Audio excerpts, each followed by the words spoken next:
So if I'm at the point where I'm like crying on the floor and in a feeling, I mean, usually I'll just cry it out for a bit. And then, yeah, I mean, my instruments are usually like a foot or two away for this reason. And so, yeah, oftentimes I'll pick it up. If something wants to be said, if I want to like say a thing to my dad, let's say, or like, lament to the universe about something, that's sometimes when I'll like pick up the guitar. That was Ingrid Avison discussing the song Little Prizes, which Liz Hanellin and I wrote after being inspired by Psalm 86, which in turn sparked thoughts about the end-of-life experience of my dear friend Kim Simon. With Kim's birthday coming up, this episode is dedicated to her memory. May it continue to be a blessing to her family, especially her husband Yus, her kids Eva and Lily, her sisters Karen and Jana, and the rest of her family and friends. I'm Shep Rosenman. This is The Rest is Commentary, where we discuss what songs inspired by the Psalms inspire in my guests. Ingrid Avison lives in a world of secrets. As a desert wanderer, she discovers them. As a grief therapist, she holds them. And as a songwriter, she confesses them.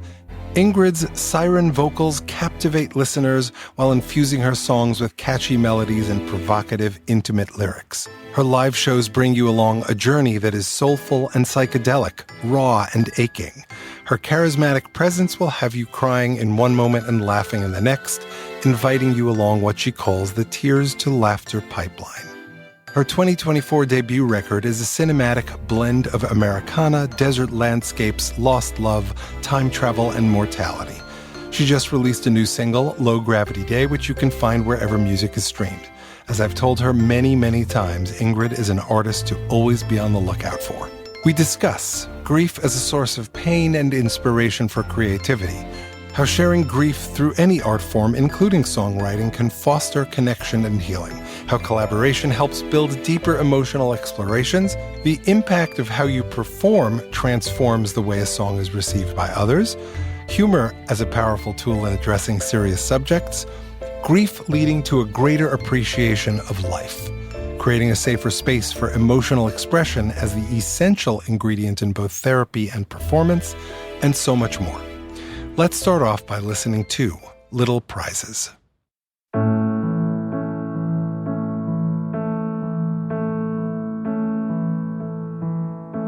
We're waiting for you to get up from your bed and do all those things you always do. Think all those things you always think. Say all those things you always say. We're waiting for you not to go away. We sit on lumpy chairs outside your door, trying hard to pray, trying so hard to pray.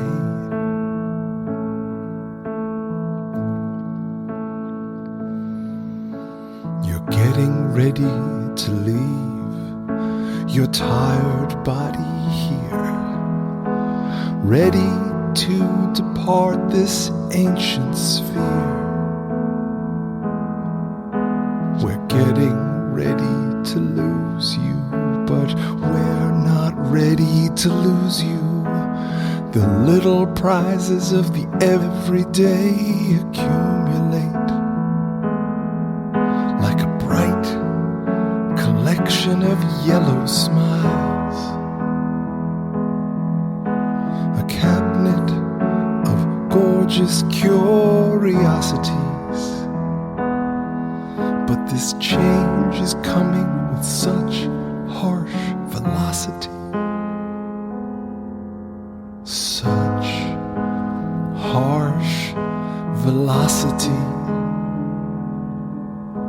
Such harsh velocity.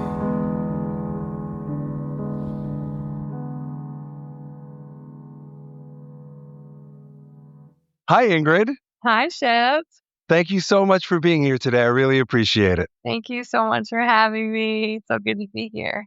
Let's tell everybody how we know each other. Do you want to share that or do you want me to?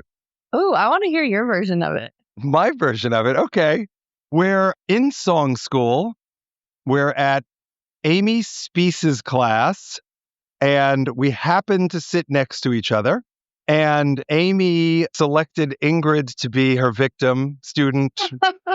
And it's an amazing experience to watch Amy work with everyone because I would say 90% of the time there's this massive transformation, and an equal number of times there's this opening up that happens. She was working with you, and your song, I don't remember what the song was, but it was somehow is connected to your dad. Mhm. Or that was coming out, you were performing it to your dad. I don't remember. This is 2-3 years ago. Amy, as she often does, brings someone from the watchers and asks them to be a stand-in for your dad. And you looked at me, you looked away, and you looked at me like, no, he's the one. Yeah, yeah.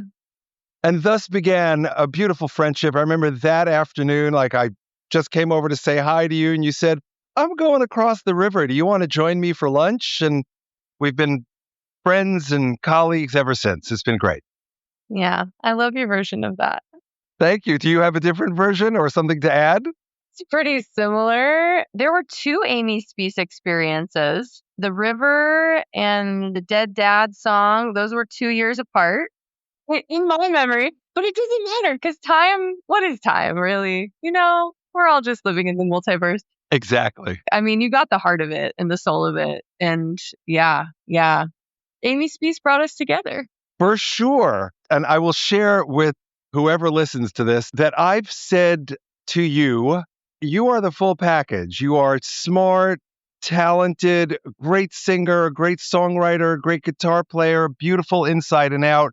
And I can't wait to see your career explode because I know it's going to happen. That's so kind. I'm blushing, but maybe if I just lean back a little, you won't feel it. So kind of you to say. Thank you so much. That means a lot, Shep. Of course, of course. It's been amazing to watch that journey. So, I have one question for you for today's episode of The Rest is Commentary. I've framed it in lots of different ways, but I'm currently framing it like this. We as songwriters, as artists, as poets, as filmmakers, as dancers, anyone who's creative are offered the gift of the universe in whatever way we can interpret it and experiencing it and then kind of bring it back out to the world. So I offer songs to friends and mentors like you as a gift in hopes that in the same way that I was inspired by the Psalms in this case and the Muse and Timmy Reardon's fearless songwriting, I'm wondering what the song inspired in you. Questions, commentary, curiosities, whatever it is. First off, I just want to say thanks for sharing this song with me. A very griefy song. Grief is I have a love-hate relationship with it. It's my favorite and least favorite thing in the world.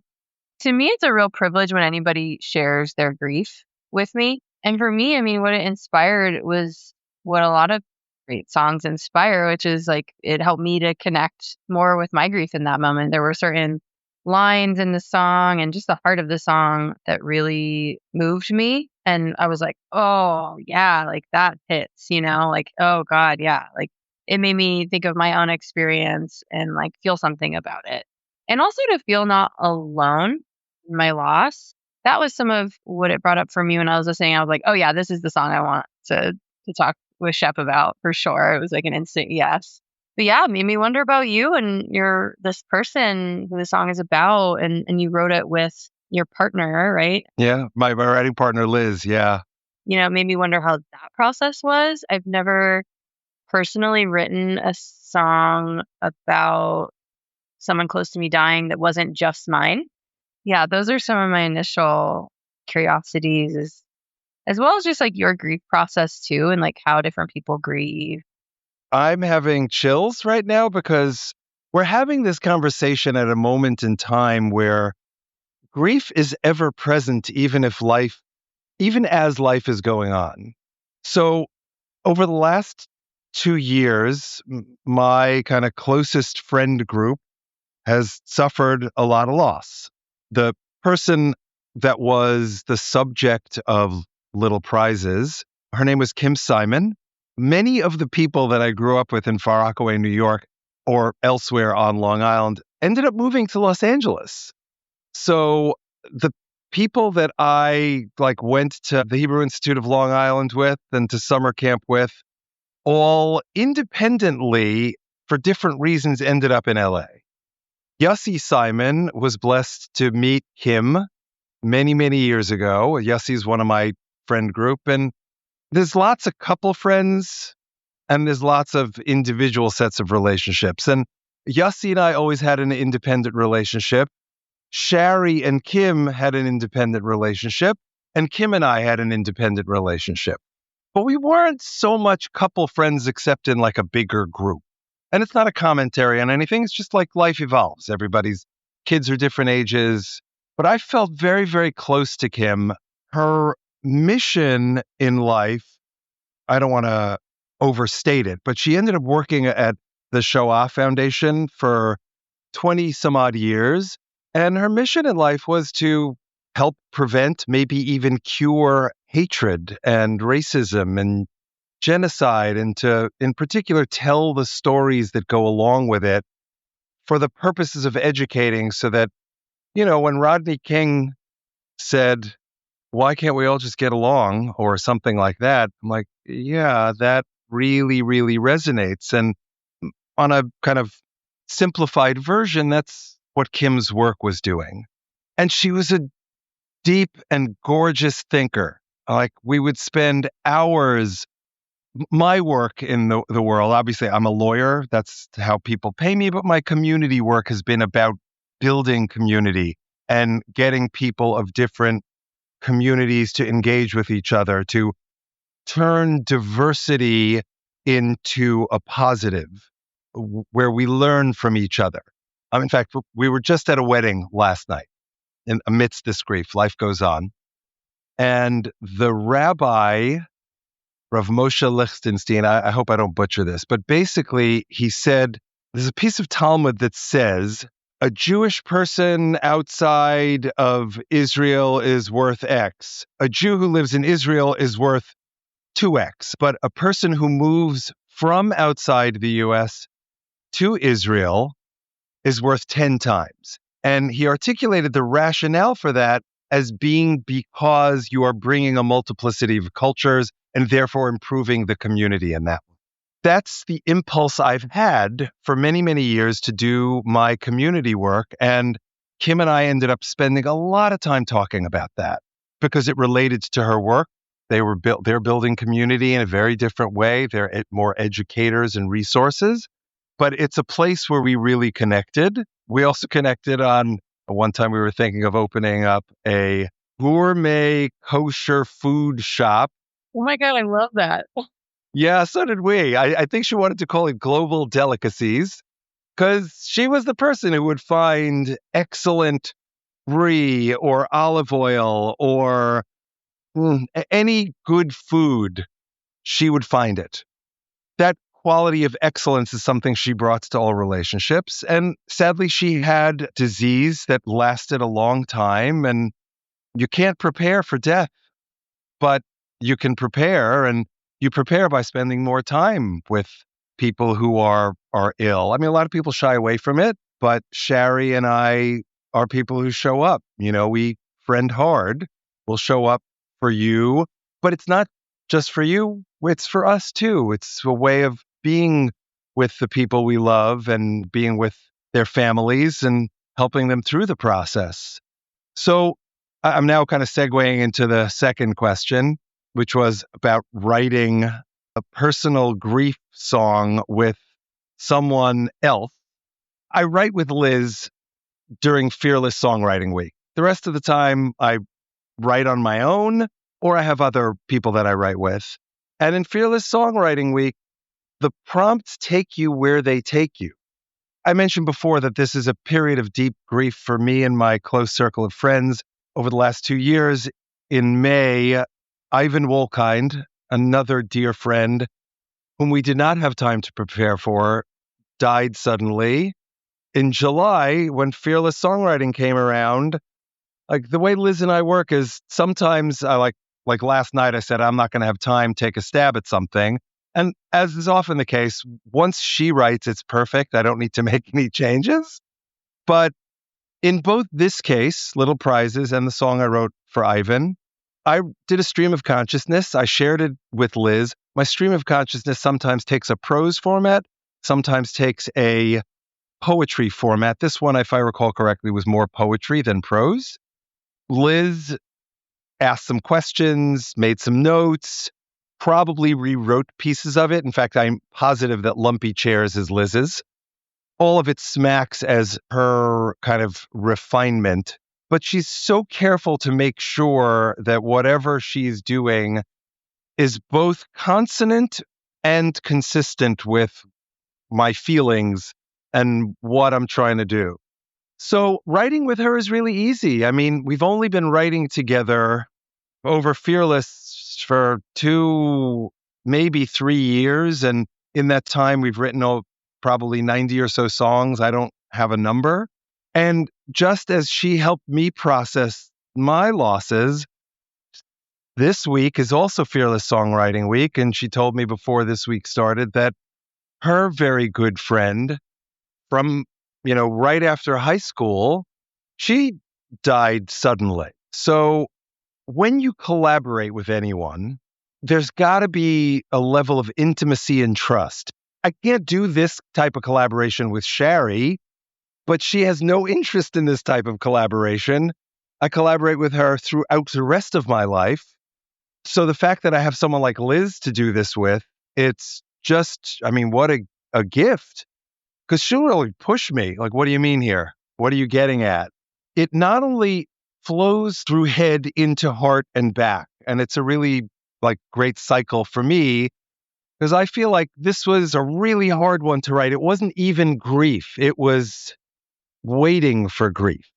Yeah, the anticipation. There's so much anticipation in the song. And of course, you're grieving throughout the 3 to 4 years that we were visiting with Kim and her family regularly. There's this pre-grief that's going on, but none of that makes it easier after they die. Gosh, there's so much in there. First of all, yeah, this piece around there's so much grief. Always, to be alive is to grieve, whether we like it or not, I think. And we sometimes have different seasons of our life where there's, more people who die, or, things get concentrated more in certain periods. And it sounds like that's part of the case for you. Having a lot of folks die recently. You're very young. How have you come to know grief so well? Well, as you know, my dad died when I was a kid, when I was 15. So that's so woven into who I am, it just is part of the fabric of what shaped me. And I think especially at that age and you're just developing, still where I was. Did you know it was coming, or was it sudden? So where my brain was at the time, yes and no. I think my nervous system kind of was picking up on things, and I was starting to numb out and, associate and things like that to protect myself. My dad had cancer. He died of cancer. He died within the year that he was diagnosed. So it was really fast. And it's just a big vortex, it happened so fast. I think some combination of, my family was just in survival mode and trying to just roll with what was happening and put up a fight for against the cancer. And it's where is that line of, we're going to fight this and survive this. And oh wait, it's time to accept that the end is near. But you barely have enough time to process all of that. There was no processing. I think that was the thing. That's what the last 10 to 15 years of therapy has been. It's finally trying to process it. There's a reason why I'm just now songwriting, Shep. I have no shame about that. It took me a while. I'm still very much sorting out a lot of it, I'm 60 and I'm still sorting it out. Right? It's and I feel like that's one of the things I love about, or not love, but have come to respect and appreciate about grief is just, it's so humbling, It's I can think I have all of this emotional capacity to blah, and then like grief comes and I'm on the floor. It's humbling. Well, I have a question about that. Sure. First, I want to ask this. What was your dad's name? Patrick Avison. Patrick Avison. Well, may his memory be a blessing. Thank you. Our tradition in the Jewish community, that's what we say, Yehi Zichro Baruch. May his memory be a blessing. I appreciate that. And that, I think, comes through telling stories about him and things you've learned from him. Anything come to mind there that you want to share? Some of the things I loved and still appreciate about him. He was like an enigmatic person. So meaning like he worked in banking. And so he would go to work with suit and tie and, look very business. But then, he'd come home and he'd like, have his bolo tie and like sometimes wear a cowboy hat. Like what? He rode jet skis and motorcycles, had a farmer's tan, like I love those things about him. And I think there's something about that. It gives permission to me to just sort of like be a person of multitudes, Yeah. Yep. For sure. Which is such a gift, in this society where there's so many tightropes that we're asked to walk on and find ourselves. So yeah, I appreciate that. And he was a goofball and, like to have fun. And those are just a few things. No, that's great. I'm glad you gave us a sense of your dad. Thank you. You say you find yourself on the floor with grief, and we're not going to talk about grief the whole time unless you want to. Hey, I'm just going with the flow here, wherever we want to take it. What do you do when you find yourself on the floor? I mean, now I write songs. But is that like you're on the floor and you say, let me write a song? Or does the song come to you? Or what?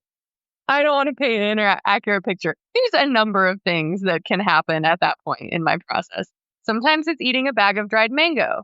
Sometimes it's petting my dog. Sometimes it's like scrolling mindlessly on things and numbing out. Sometimes it's songwriting, right? So it's not just like, and then I just poured into a song and it's so romantic. And no, I can be a hot mess just like anyone else. But what happens, I mean, honestly, if I'm at the point where I'm on the floor actually feeling a feeling, that's like really good for me. I think it's the moments where I'm like blocked from it and falling into like weird coping mechanisms where I feel like that's when I'm more in trouble. So if I'm at the point where I'm like crying on the floor and in a feeling, I mean, usually I'll just cry it out for a bit. And then, my instruments are usually like a foot or two away for this reason. And so, oftentimes I'll pick it up. If something wants to be said, if I want to like say a thing to my dad, let's say, or like, lament to the universe about something, that's sometimes when I'll like pick up the guitar or now the piano. I'm teaching myself piano or I'm learning. Good for you. A couple of helpful lessons from a friend. Is your instrument, your go-to instrument, the pen or keyboard, or is it the guitar? Like what comes first for you? It kind of depends. I mean, right now, because I'm learning piano, I'm kind of going to that first just because it's a little bit more interesting. I'm like writing differently on it, which is neat. Inevitably. Yeah. So I think that is a bit more my go-to. Sometimes it's like, I just need to like say some shit, Yeah, if I have like something I feel like I need to say or like a powerful phrase that like evokes something, then I'll be like, oh, that's a lyric. Or sometimes it's just like, I just need to like dump this out. When I'm in that like creative, emotional vortex versus like, I'm going to attempt to write a song because I'm doing a songwriting challenge, when I'm in the vortex, it's like, it's like hard to even recall what happens. Sometimes I couldn't even tell you. I'm just like, I had an instrument and things came out and I don't know what happened. Do you know what I mean? Absolutely. This is a recent topic of thought and conversation for me. I think one of the song school session titles was, Where Do Songs Come From? And the answer is everywhere, right? So I'm walking down the street, a melody comes to me. Sometimes just a melody, sometimes just phonemes, sometimes whole words, and sometimes there's no melody, but it's a series of words with a rhythm. So out comes the iPhone and I record it. And I would say I get back to, now that since I do have a full-time job and a variety of other responsibilities, I get back to about 15, 20% of those. And, when I retire, I have another 80%. If I never have another idea, these ideas will keep me busy for the rest of my life. But I also don't think that's how it works. I think when you're regularly creating, more creation comes to you. I used to think, oh my God, if I do this, I won't be able to write another song. Mm. And the answer is you just have to let it come, not worry about things like perfection, repetition. So you use the same chords over and over again. There are palliatives to that too. You can say, okay, I'm not going to do CFG this time. I'm going to start on the 2 and see where it goes from there. But I want to start on A minor, but I really want to land on G. How do I get there? You look at your notes from a Bonnie Hayes class who says, well, try this pattern. Mm-hmm. That's how you learn. I just signed up for the Shanna Swifty Songwriting Challenge. There are a million places where you A, get sources, B, learn new techniques. And you don't have to, for me anyway, I don't have to say, I'm going to do this, but there's like a natural curiosity. You learn a new technique. I'm like, well, how do I replicate that? Actually replicate it? And then how do I sheplicate it? So for each of those, the act of trying to create something with a new tool inevitably creates inspiration. It may be god awful. Uh-huh. But it's new. Exactly. And so you just keep doing that. And my creative process is whatever it is. It changes from time to time. But what I've learned is I used to be, and I'm a very self-judgy. And so I used to think of myself as like a thinker songwriter, like I would think my songs into existence. But I've learned that, in fact, when I break down my process, the thinking happens afterwards. It's like I blurt, I put it out there, and then I reshape the lyrics. That's where the thinking is. Why do I like this? Do I want it to be an iambic pentameter? Do I want 8 beats per line? Do I want to have an internal rhyme or an external rhyme? Oh my God, the mood of this reminds me of this Bob Dylan or Ingrid song. I want to copy that because it's the same thing and that's my nod to them. That's where the brain comes in. But then you have to bring the heart back to make sure that it still feels good.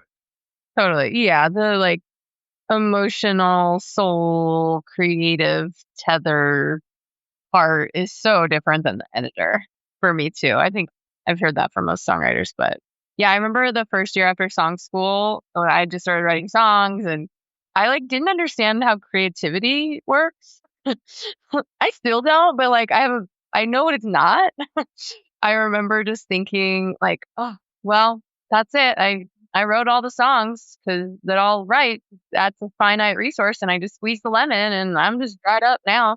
But it's wow, that's not true. But yeah, just these logical fallacies that get in the way, or the perfectionism, or the editor part that comes in too soon. I'm curious if you want to share, when you wrote this song, what are you calling it again? It's Little Prizes. When you started writing Little Prizes, what was your process like to come to that? Were you just deep in grief, or what was happening? So this took place January 23rd on day 6 of the Fearless Songwriting Challenge. And here's the actual Fearless Songwriting prompt. What happens is the night before, Timmy or whoever is running the particular round of Fearless Songwriting posts this at midnight their time. Timmy lives in Boston. That means it's 9:00 my time. So often what happens is I go ahead and just do a stream of consciousness. So this is what I just sent to you was the first version of this. And, if you looked at it carefully, not that I think you should, you'll see that some of the stuff that I wrote made its way into the song. But through 2 or 3 revisions, we ended up with something very different. I'll read this for our guests. I want a cabinet full of smiley faces in hopes they ease your pain. So I'm writing this to Kim. I know that goes against your grain. You sit there by the window pane and avoid all of your family's embraces. Not exactly true. Or maybe I was thinking about the people around her. We've been waiting in the hallway with the doctors. They keep raising issues. What they keep saying, I refuse. I'm still hoping for better news. It feels to me like they're a bunch of mobsters. So, like, it's super clunky, but it's getting my point across. We're all waiting for you, waiting to say goodbye, waiting for you to get better, waiting for you, waiting. I appreciated that, how that made it into the song, that like waiting process. Yeah.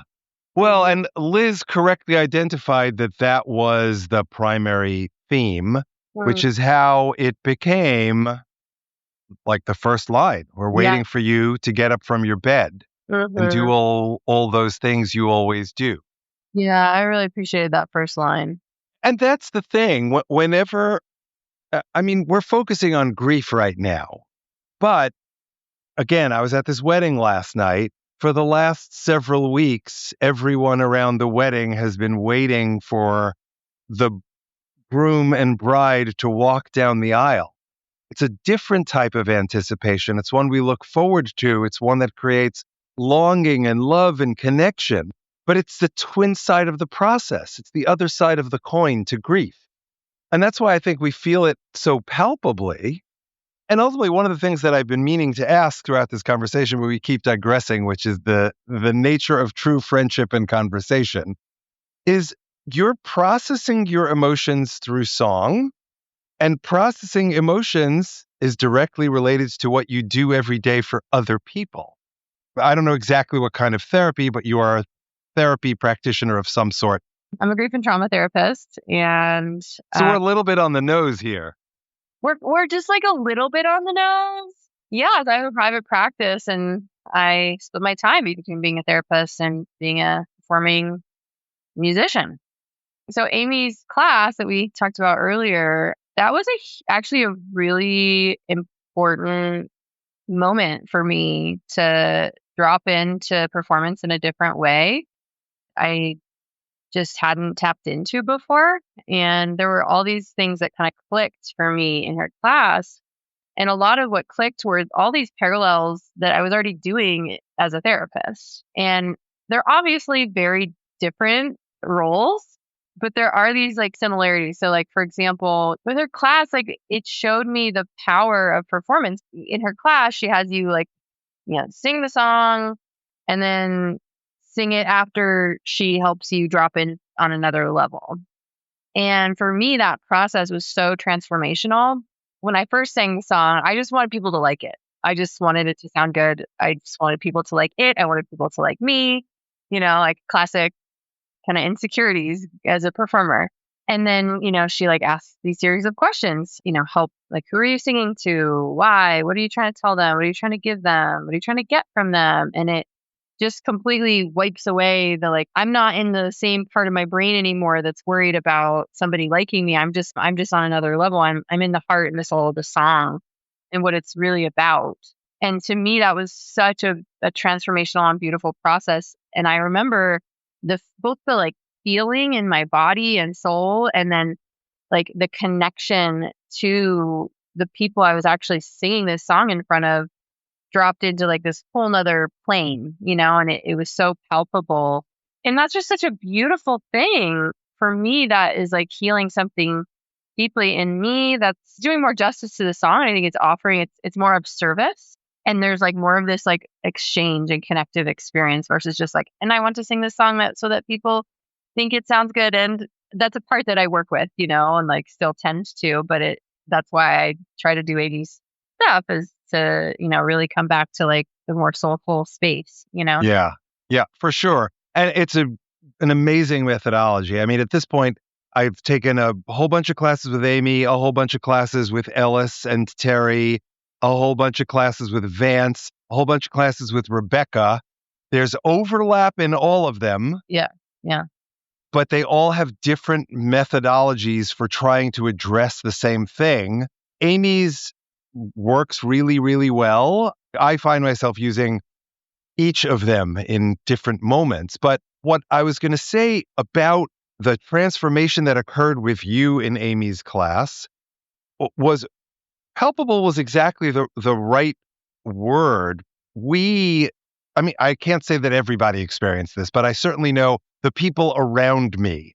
You could feel them tensing up in all the right moments and their bodies releasing in all the right moments. You could feel like the kinetic energy between us in grieving with you and processing that grief with you. And in that way, you may kind of divide your two professional personalities into trauma or grief therapist and singer-songwriter, but sometimes your singer-songwriter is also a trauma and grief therapist, whether you're processing stuff for yourself or we're listening to the words or listening to your emotion and getting it, and it's touching us too because we all connect to that.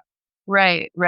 I think that's really well said. And I think that's a piece that sparked, I was like, I get it now. The way I talk about it, I'm like, I feel like I've seen the other side and I can't go back. I need to be a performer. Like, I feel so like called to that.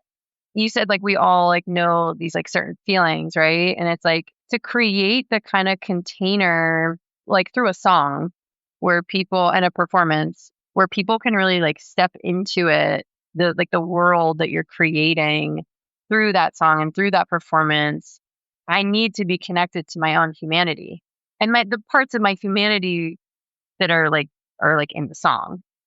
As a grief and trauma therapist, it's like when I create the container of a session and the relationship to hold people's stuff to hopefully have healing experiences and to experience their own grief or, processing their trauma at the pace that's right for them.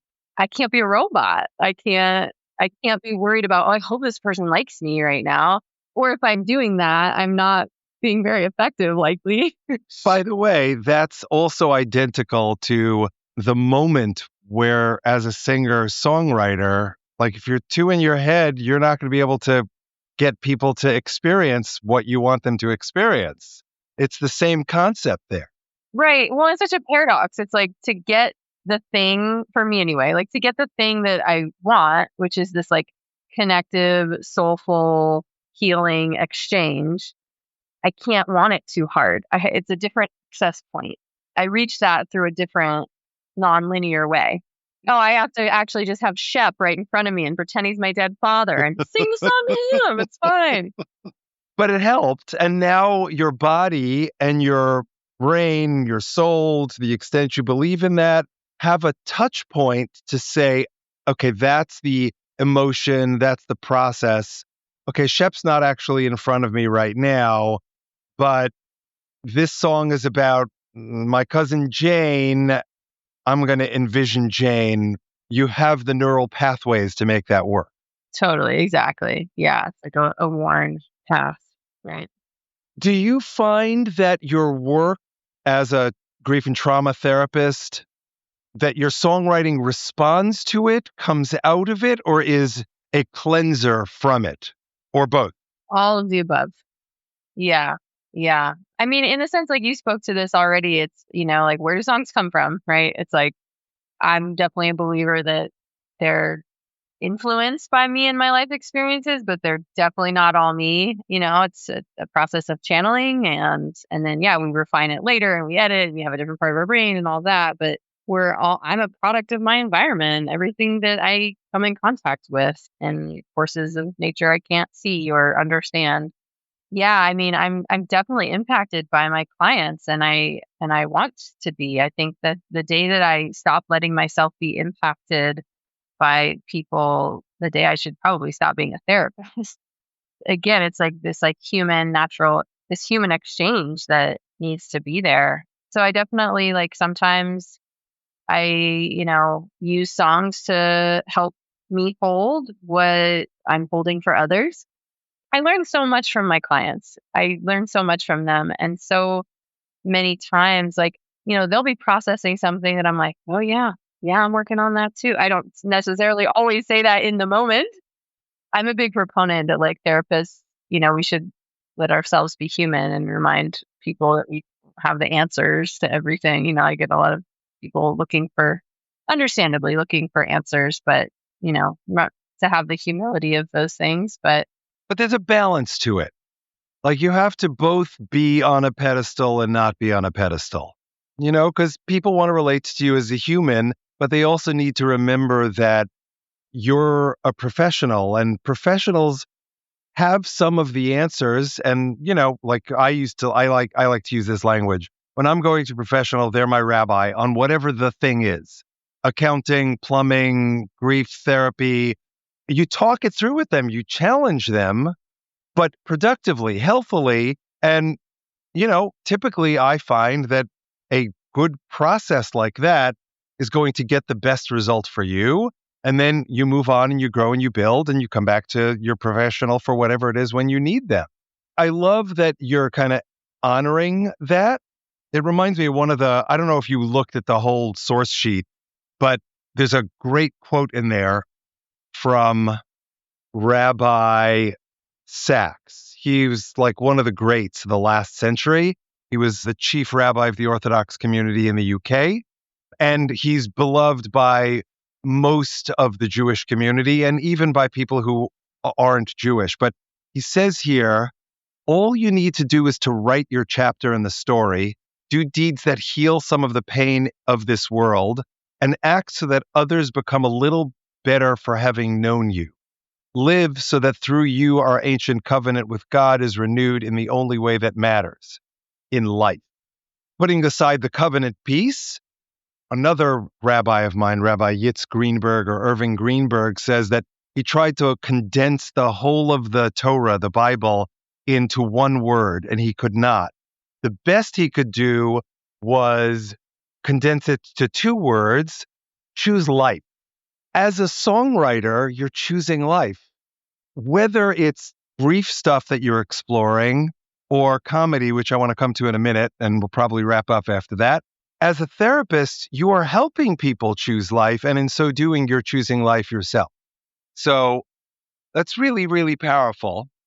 I agree. That's so beautifully put. Well, and I think that ties in so much with grief. To me, it's just interesting. I don't know, with the paradox or irony or whatever the hell it is. I'll just speak from my own experience, and what I've seen from a lot of people too. But for me, the more that I really step into grief and particularly related to dying and people dying, my own death, the more that I'm so much more present in life and in each moment. It's like, oh, every moment is so precious because we don't know, no one knows how much time we have. When I'm fighting that and resisting that, and I have all these weird unconscious defenses, trying to fit in too much into my day, and then I'm actually missing out on being present, but the more I actually accept and release control, or the idea of control, 'cause I don't actually have any. But I think that's one of the beautiful alchemies of grief is it's just oh my God, yeah, it actually helps us to live more when we are with it. We can be with it. For me, I should say. I love that language, the alchemies of grief. It acknowledges that it's what in our family we call scientifical. Not really scientific, but scientifical. And there's a whole story behind that. You can name things, you can categorize things, but at the end of the day, it's still an unknown to it, a magic to it. Speaking of alchemy, so most of the songs I've heard of yours are what I would describe as earnest, plaintive. I have a feeling I know where you're going with this. You do. I love those. They're beautiful. They're inspiring. They're moving. Thank you. Some of them do explore grief. But at the open mic night at Song School this year, you played something else. I did. And it exposed all of us to a side of you that I've seen in moments of play in conversation, but had never seen as a songwriter. If you've recorded the song, you can send me the recording. If not, I'll just grab a snippet from the video I took at your performance. How does that come into play? And I'm using the word very intentionally there. Yeah. How does silliness come to play in my songs? It's not just silliness. That I would describe that song as a song first, but it's a comedic song. It's downright funny. Thank you. I'm so glad you liked it. I must be ovulating, not thinking straight. After all, this is only our second date. Guess this is being flirty at 35. Even though I doubt you could even keep a baby alive. Hey! I don't know if I want kids, but right now I want you to get me pregnant. Thank God I've got an IUD. Yeah, that's a newer one for me. I wrote that in this late spring, I think. That was definitely a channeling moment where I was just like, I don't know what's happening, but this is hilarious to me. And I had no intention of sharing it with anybody or playing it. I was like, nope, this is ridiculous. No one wants to hear. I don't even, Right. But I think that's why we relate to it so much. Not that I've ever had an IUD, but the concepts behind it. I did date a woman many, many years ago who said, I want to get pregnant by you. And I was like, I'm not ready for this. Let's talk about this another time. Tara, my cab to the airport is leaving. Panic, paint, cut to airport. But today, all these years later, I understand where she was. She was feeling affection and connection. And I was like, okay, I couldn't handle it in the moment and therefore thought it was funny, which is perhaps one of the reasons why I connected to this one so much. What I'm curious about is when you sat down to write that, you said you channeled it, but were you in a mirthy mood or were you doing some object writing and this is what came out of it? Or do you remember how it evolved? I'm gonna bring myself back to the moment. I think it was a confluence of things. I think I was feeling playful. I went home alone. This was not I was not in a moment of dating somebody. I was alone in my cabin with my dog sitting on the floor. But I was in a playful mood. I had just gotten back from a friend's dinner. I was just feeling socially engaged and playful. And I actually had been listening to a lot of Chappell Rowan. Do you know Chappell Rowan? Sure. Yep. Yeah, she's amazing. Do you know the song Casual? I know her music a little bit. I couldn't name songs. You should just listen to it, Shep. Well, I'll just put it that way. And there's her. There's also Sabrina Carpenter, who's super hot right now, making the top of the pop charts. Whatever. I've been listening to some really fun pop music by these women who were just being really bold and explicit about sex in their songs or joking, making sexual innuendo jokes on stage. Sabrina Carpenter's known for doing that. Just super cheeky and just yeah, I'm going to do this on a stage with thousands of people. And yeah, I'm going to write a song that you should just listen to Casual. I think that was part of what was in my my sphere at that moment. I was feeling playful. And honestly, what I go down these rabbit hole thought places in my brain. And my friend literally, so random, but you asked, my friend had literally sent me this long voice memo. We voice memo back and forth all the time. She's my best friend. And she's like, oh my God, Ingrid, today I cracked an egg and it had a double yolk. I think that's good luck. It's got to mean something cool and witchy. What do you think? And I messaged her back. I was like, yeah, totally good luck. Hopefully not fertility good luck, but I don't know. It just went into this weird thing. And I just thought it was really, it got me thinking of we're both in our mid 30s and it just got me thinking about man, it's so different to date in my mid 30s compared to when I was 20. If somebody couldn't just make me laugh when I was 20, I'd be in the palm of their hand. But now it's oh, you'd make a good father? Oh. And so it just all of these things. And then I just was well, that's a funny idea. I love that. Thank you for sharing that. And I'm glad that even though we started in a conversation of grief, we tracked the order of the Passover Seder, which is Maschilin Bignai. You start with the Yuck, my Umisaimin B'Shevach, and you end with the so we got to talk about Kim, we got to talk about Ivan, and you got to honor your dad's memory. Patrick, am I remembering that correctly? Yeah. We got to honor Judith and all the other people we love. And, we will always experience grief, but may your grief be outweighed by your joy.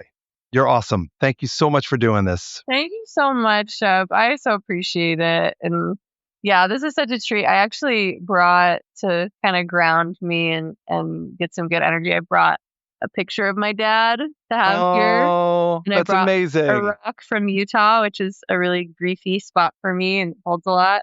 But I also love what you're saying too, like I call it the tears to laughter pipeline. You laugh until you cry, and you cry until you Right. laugh. So yeah, thank you for inviting me on to the Tears to Laughter pipeline. And Oh, that's beautiful. I'm going to thank borrow you for that. sharing your grief and your laughter. And I just so appreciate you. Right back at you, Ingrid. Thanks so much for listening. Special thanks to Ingrid for joining me, to Liz Hanellin for co-writing the song with me, to Sean Kawanami for his evocative piano playing, to David Coyle for his help in producing this episode, to E. Rose for his help producing the song and the episode, and to Jessica Hannah Sweedler for her help on social media. You can find Little Prizes and all of the other songs in this song cycle on most platforms that stream or download music, including Spotify and Apple. In the next episode of The Rest is Commentary, I will be talking with my longtime friends, Rabbi Rachel Kobrin, spiritual leader of Congregation Rodef Shalom in Denver, Colorado, and author, rocket scientist, and so much more, Jeff Ward, whose new book, Shabbat on Mars, comes out October 16th, 2025. We discuss the song Jocko's Boxing Day, which I co-wrote with Liz Hanellin and was inspired by Psalm 71. We discuss the importance of everyone being a stakeholder in building community, how dynamic prayer spaces inspire deep connections, the importance of understanding tradition, the essentiality of compassion in times of crisis, the crucial role of mentorship in personal growth, the boxing ring as a metaphor for life's challenges, gender perspectives as they impact faith, gratitude as a core value in Jewish practice, and so much more. Please join us.